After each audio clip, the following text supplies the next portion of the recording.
Hello. It's me. Sorry, it's been a little while. Jarrett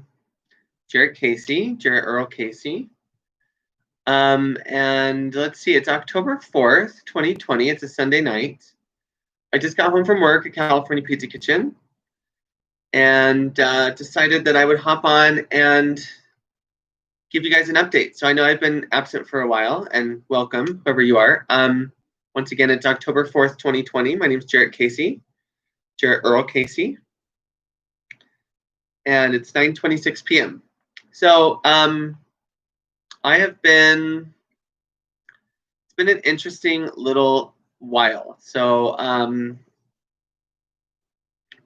especially the last week or so, my mind's just been really fuzzy, kind of daisy, hazy, lazy. Not really lazy, but I've just been like wandering around a lot and and that's great. I've been seeing a lot more of my mom, who also I think is struggling. She's been in various states of fragility. My dad has been in a very interesting place. He almost looked like Colonel Sanders once. His hair was all nice and uh, and done up, and he seems to really be energizing this very cryptic stuff. I don't really know how to put it. My mom was really struggling with just not even being able to handle any sort of conversation where we could speak directly with one another, or I could sort of demand or command a more direct form of communication with both her and my father. So that was really difficult to experience. Then I went to dinner with her and my little brother, where I admit I was maybe a little critical of the restaurant, well, the food, maybe a little too vocally, but what do you do? uh, she that day was very. She would kind of rescind into herself and into her phone, or she'd kind of start talking like a teenager. But then she'd also get very loving and warm. Not that she was ever unloving or cold. Um, and then like when I'd speak to her on the phone, like we spoke today on the phone, seemed to be doing really well. So sorry, that's my cat. um, I've been feeling very lonely, very isolated. I keep going through all kinds of different spaces almost. There's a lot of very interesting and unique people coming into the restaurant. Very unique and different to what I'm used to, although it has been a varied experience. I think that a lot of them are really wonderful to wait upon and to serve. Others have been really difficult, very disrespectful, um, and really outright uh, mean spirited and dishonest. So I do my best to try and call those people out, um, and to remind them that uh, this is about more than just a dining experience, uh, or me being in my place as a server, and them being in their place as the guest, and always being able to do whatever they want, or to treat people however they want, and hide under the falsehood that they're always right. And so that's been interesting to go through, but I've made it through. Um, and tonight was a good night at work. So, anyways, 4:44. I apologize for my absence. And I had been forgetting to remind myself that I'm a perfect child of God, that I'm light and love and joy, to call upon the Holy Spirit to help heal through my experience and through me, and help heal me and my experience and those that my experience and I touch.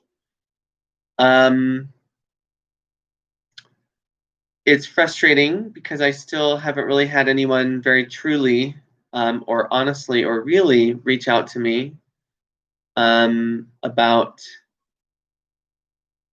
the truth that is this life and that is awakening and that is Christ's teachings in how we choose to extend a gentle, loving, honest, and guiding experience through that to one another. I think this is a very convoluted world, and I think that direct, honest, clear communication means murky and cryptic at best for most people, which is just very disheartening and discouraging. But I'm trying as best I can. So, hi.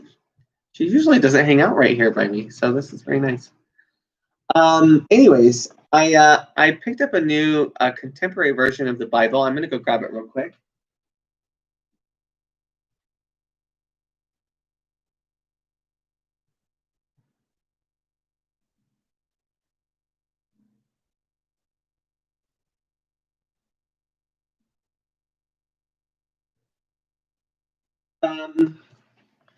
So this is called The Message, and I saw my mom read it, and I thought that it was really cool. Although the version she has, which is a soft cover, is only the New Testament, or as I sometimes call it, the First Testament. This one, I decided to order a hardback version, is the entire Bible.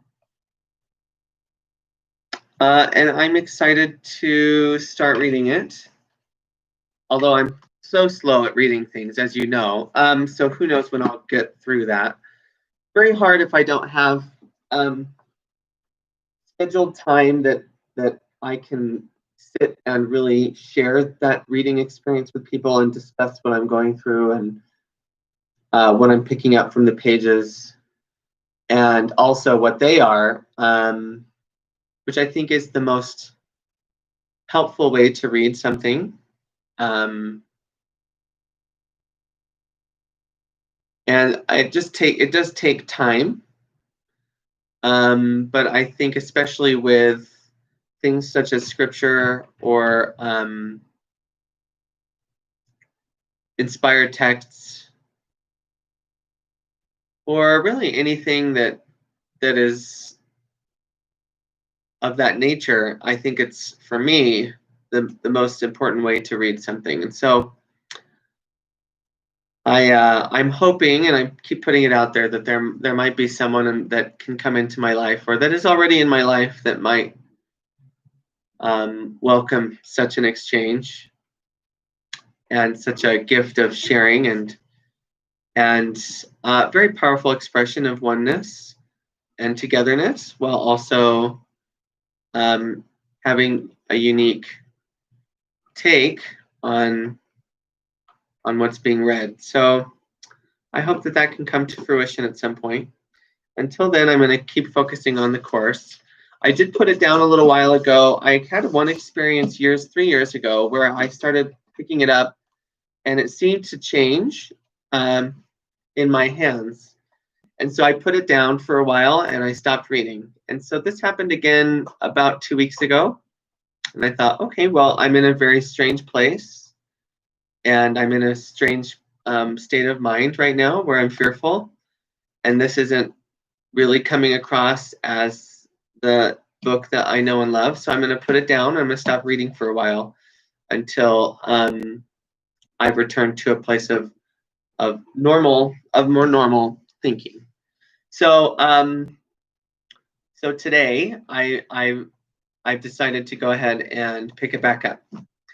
So I do have a copy at my parents' house. I'll be up there every once in a while also.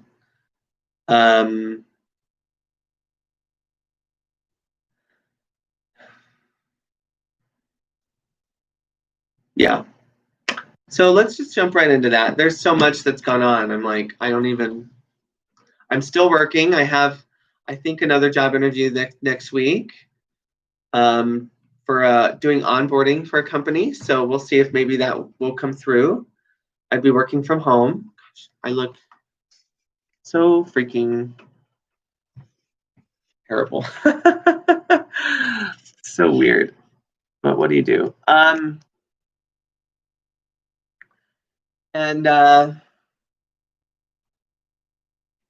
so we'll see how that comes through. And I ask for your positive vibes. And so this morning I woke up in a very negative headspace. It's the general conference for the Church of Jesus Christ of Latter-day Saints right now, and I had hoped to watch conference this time, but I didn't know this. I guess you could say this is my fault for not looking it up, but I didn't know it was this weekend. I don't have anyone in my life who tells me these things or reminds me of them or really invites me to join with them or asks me about them. So I didn't know it was this weekend. It kind of took me by surprise, and then I had to work. And so it was for me not knowing about it and then not being able to really participate. And just the state of everything right now brought up something in me that still holds, I don't want to say a grudge against or a resentment against, because I love the Church of Jesus Christ of Latter-day Saints so much. You have no idea. And but there is somewhere a place in me right now that is hurting. And I definitely, through my experience here, being in the community I'm in,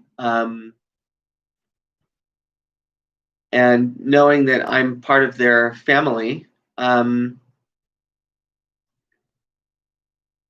there's a part of me that really is aching right now in their absence. And that was all coming up for me this morning. And so I was very upset. And I wasn't handling it very well at all. But I did get on my 1 p.m. or Jennifer Hadley's 1 p.m. Sundays with Spirit call, where she asked me to, I'm like, oh my gosh, she knows who I am. She called me out by name because my camera was up at the fan. And she goes, Garrett, if you could move to a place where I don't see your fan spinning, it can make me dizzy. And so I was like, oh, okay. So I moved over to this spot right here. And she thanked me and said, a lot of times in our experience, we need something from someone, and rather than ask them for it directly and just say, hey, can you go ahead and do this for me? This is why, and just be very calm and communicative and clear and pleasant, which is exactly how she was in that request. She says that's all we need to do is just ask. And so, I moved, and then she started to speak, and it felt very directed, not at me, but it felt that way, which happens so frequently when people speak to us or even to a group of people. And you're like, I was in an auditorium of 1,000 people, and it felt like the speaker was speaking right to me. Or even as we read our scriptures, or even a book, a piece of fiction, we feel for some reason like it's being written to our experience and to who we are as people. And so in that moment when she was speaking, I felt like she was speaking directly to me. And she was speaking about the prodigal son. And how he had squandered everything and found himself living among the pigs. and realized that he would rather be a servant in his father's house, and that he'd probably live more fully and completely and happily as a servant in his father's house than he would separate from his father's house, out kind of doing whatever among all the pigs. And so I thought about this, and I definitely agree with her, especially knowing that when the prodigal son returns home, that he's received in joyous celebration, and is loved every bit as much as if he had never left, or even more so, for knowing that he had chosen to return home and honor who he is and who he was, and never had stopped being, which is a prince. And so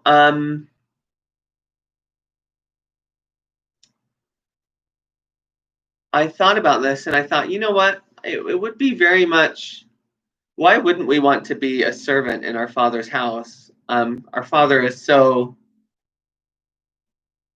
amazing, and the home he offers us is so bountiful in every expression of love that there can be, in wealth and abundance, in prosperity, but also in peace, in joy, in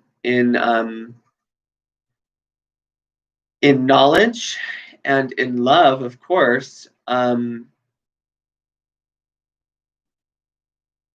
And I thought, the way she phrased it, I would rather be a servant in my Father's house, that I would live better there. And I thought, being a servant in our Father's house is such a accurate way to describe returning home to the kingdom of heaven, because it is there where we all live lives of service to one another, and to the entirety of creation. So we are truly beings of service.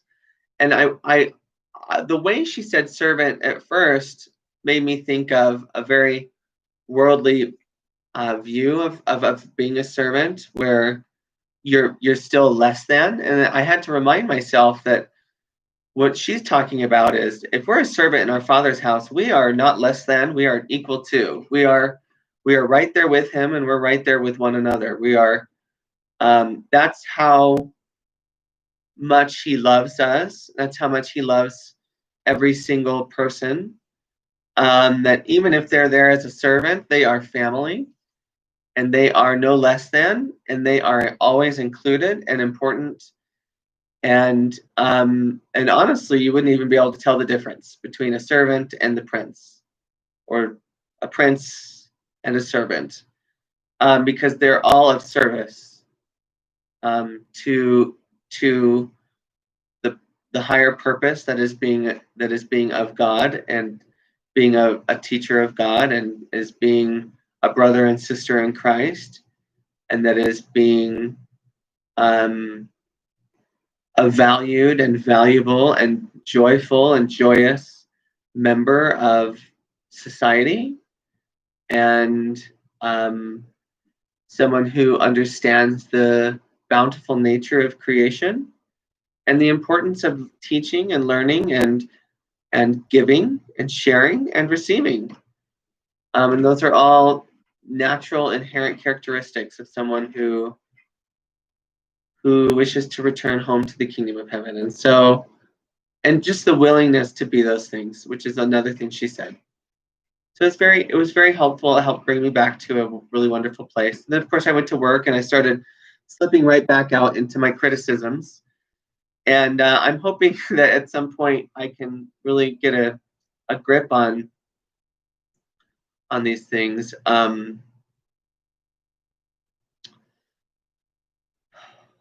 Because I am very much experiencing a temporary struggle, or a temporal struggle right now, and I am longing for the presence of of my family.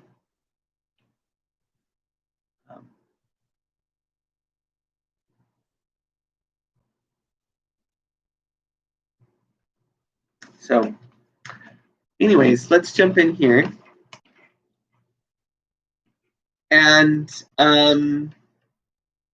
so today we're here on chapter 4, The Illusions of the Ego, section 7, which is creation and communication. It is clear that while the content of any particular ego illusion does not matter, its correction is more helpful in a specific context. Ego illusions are quite specific, although the mind is naturally abstract. Part of the mind becomes concrete, however, when it splits. The concrete part believes in the ego because the ego depends on the concrete. The ego is the part of the mind that believes your existence is defined by separation. Everything the ego perceives is a separate whole, without the relationships that imply being. The ego is thus against communication, except insofar as it is utilized to establish separateness, rather than to abolish it. The communication system of the ego is based on its own thought system, as is everything else it dictates. Its communication is controlled by its need to protect itself, and it will disrupt communication when it experiences threat. This disruption is a reaction to a specific person or persons. The specificity of the ego's thinking then results in spurious generalization, which is really not abstract at all. It merely responds in certain specific ways to everything it perceives as related. That cat. In contrast, spirit reacts in the same way to everything it knows, and to everything it knows is true, and does not respond at all to anything else. Nor does it make any attempt to establish what is true. It knows that what is true is everything that God created. It is in complete and direct communication with every aspect of creation, because it is in complete and direct communication with its creator. This communication is the will of God. Creation and communication are synonymous. God created every mind by communicating his mind to it, thus establishing it forever as a channel for the reception of his mind and his will. Since only beings of a like order can truly communicate, his creations naturally communicate with him and like him. This communication is perfectly abstract, since its quality is universal in application, and not subject to any judgment, any exception, or any alteration. God created you by this and for this. The mind can distort its function, but it cannot endow itself with functions it was not given. That is why the mind cannot totally lose the ability to communicate, even though it may refuse to utilize it on behalf of being. Existence as well as being rests on communication. Existence, however, is specific in how, what, and with whom communication is judged to be worth undertaking. Being is completely without these distinctions. It is a state in which the mind is in communication with everything that is real. To whatever extent you permit this state to be curtailed, you are limiting your sense of your own reality, which becomes total only by recognizing all reality in the glorious context of its real relationship to you. This is your reality. Do not desecrate it or recoil from it. It is your real home, your real temple, and your real self. So when he says, this is your reality, he means the state of being in which you are in perfect communication with all of God's creation.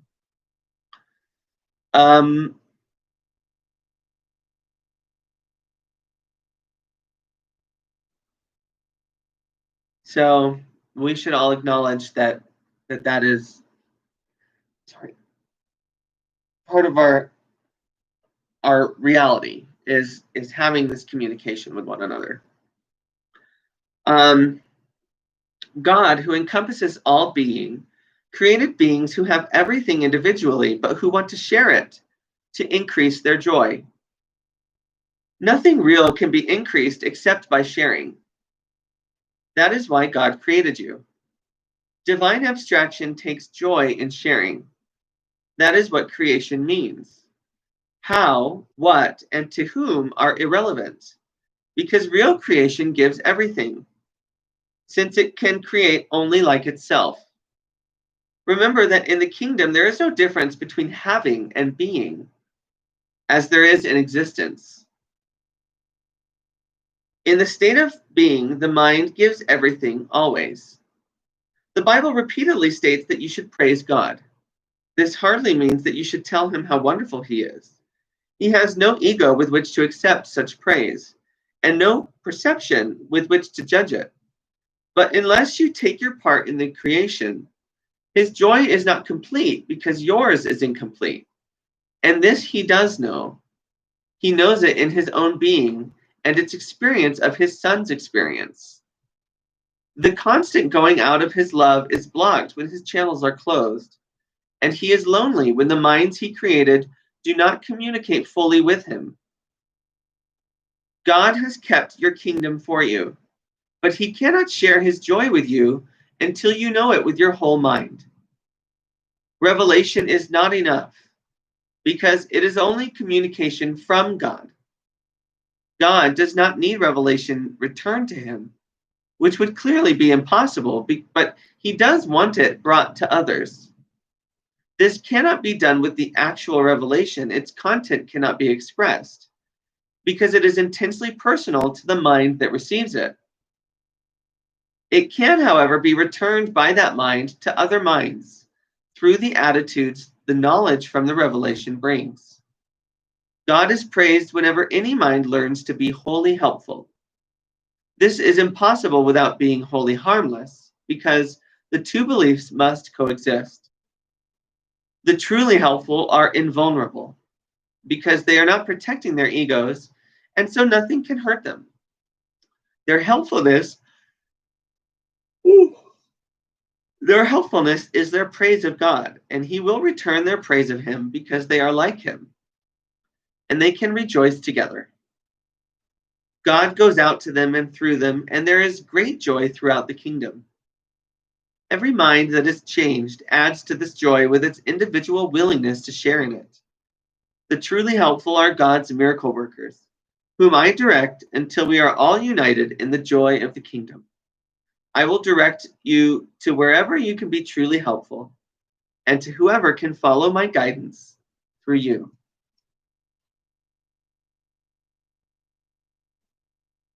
So that's very helpful for me to read.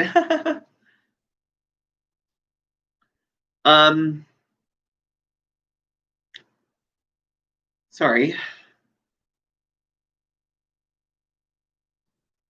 My eye is like, I'm so weird looking. I feel like.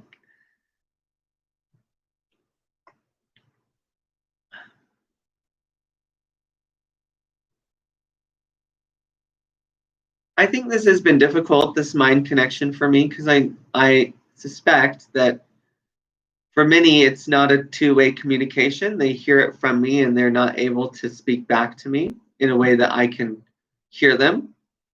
And I think that's frustrating for a lot of people. It's frustrating for me also, which is why I really wish that people would speak to me more openly and honestly in person, so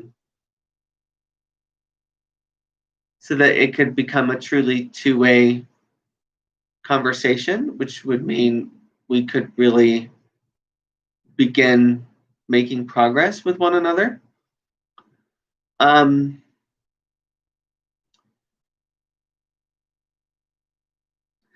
And I like this part where he says, the constant going out of his love is blocked when his channels are closed, and he is lonely when the minds he created do not fully communicate with him.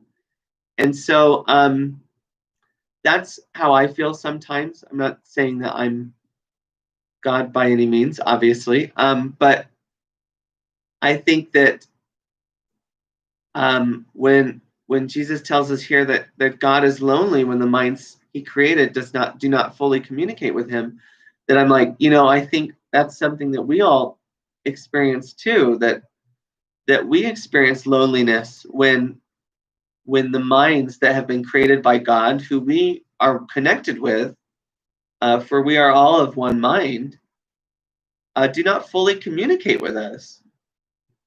And by that I mean not just through the mind, although I think many have tried, but a full and complete communication, right? Oh, full and complete, right? Which means I love you. So when we communicate with people fully and completely, we're telling them, I love you, I see you, right? I hear you. I know you, I honor you. Means also showing, speaking directly and honestly to one another in a form of communication that we are accustomed to telling people we love them through. And that helps cure loneliness, and it brings much healing in many forms. And I think that's what I'm experiencing right now, is that sort of loneliness, that the minds that I am one with do not fully communicate with me, nor to anyone that they can communicate with through me, who also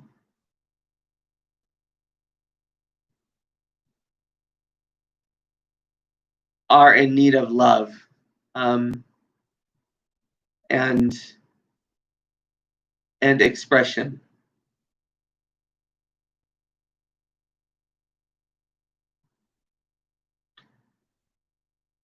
So I feel if God is out there, but God, if you're out there, I feel you. I feel you too. And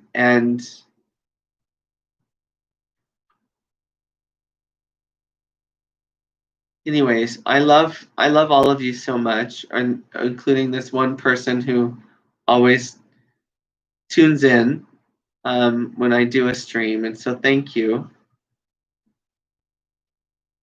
And I'm sure I sound crazy, but put it on the list. I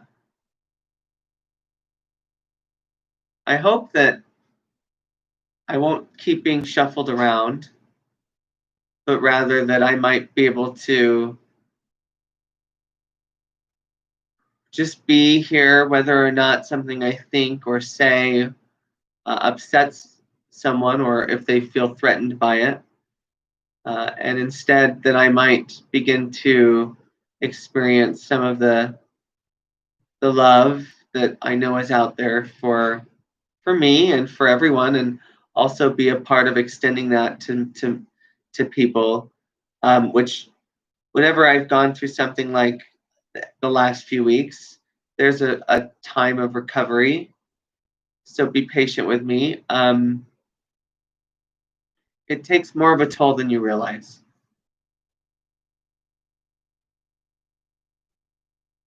So,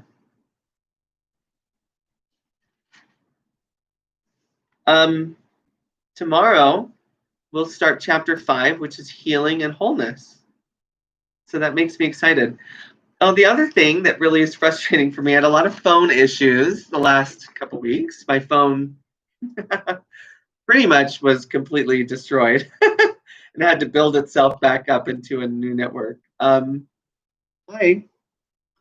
So that was fun. And I keep my Facebook and all these things keep switching into different. It's a nightmare. But what was I going to say? Oh, I was on my 38th day of Lisa Nuttoli's 40-day program for transformation. And then I had this whole foggy experience where really it was all I could do to just, I couldn't keep track of anything. And so I wasn't able to finish it. And I wanted to go back, and I thought, okay, well, I signed this commitment to do the 40 days no matter what. And I know I didn't make it in 40 days, but I would like to complete those last 2 days so that I can live through that commitment, and I would see that as being completed. And I went to log in, and it's all gone. And she has several other 40-day programs, which are different. They seem like they're the same, but they're different. They might be from different iterations. But I really would like to finish the one that I had begun. And I don't really know what to do. So I'm putting that out there, and maybe I'm going to try logging in a couple more times, and hopefully that can come through and I can finish that, because that was very helpful. And I'm very grateful for her putting that out there. It's such a wonderful gift. And I need to go to the gym some more. This is like, look at this. Ew. I feel. I was starting to get in shape, and then bleh. So anyways, I love you all so much, and I hope you have a wonderful day. God bless you. And I'll try and see you tomorrow. Okay? All right. Take care.